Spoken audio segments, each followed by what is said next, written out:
Welcome back. મહત્વપૂર્ણ સમાચાર. ભરૂચમાં વયોવૃદ્ધ મતદાર જીતુભાઈનું મતદાન અંતિમ દાન બન્યું છે. વાગરા તાલુકાના ઓછણ ગામમાં જીતુભાઈ મતદાન કરી પરત ફર્યા હતા ત્યારે રસ્તામાં ઢળી પડ્યા અને અંતિમ શ્વાસ લીધા હતા.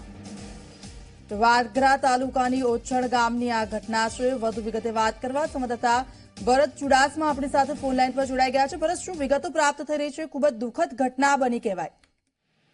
ચોક્કસથી જણાવી દો. ખાસ તો એક પહેલું એ કહીશ કે જે મતદાન માટેની જાગૃતિના અભિયાનો ચલાવવામાં આવે છે તંત્ર દ્વારા, એના માટે ખાસ આ યુવાનો માટે અને દરેક નાગરિક માટે એક દાખલા સ્વરૂપ ઘટના બની છે આજે કે એક વૃદ્ધે પોતાનો જીવ ગયો તેની પહેલા મતદાન કર્યું.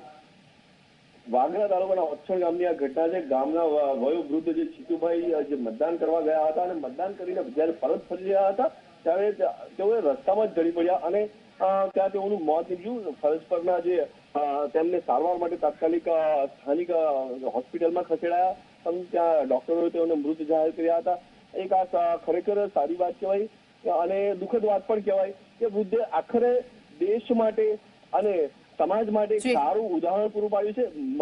મરતા પહેલા પણ તેઓએ મતદાન કર્યું છે. છેલ્લું મતદાન તેઓનું આજના દિવસે થયું અને તેઓનું મોત નીકળ્યું. જી આભાર ભરત, સમગ્ર વિગત બદલ. વાગરા તાલુકાના ઉછણ ગામની આ ઘટના બની છે. મળતા મેસેજ આપી ગયા છે આ મૃતક.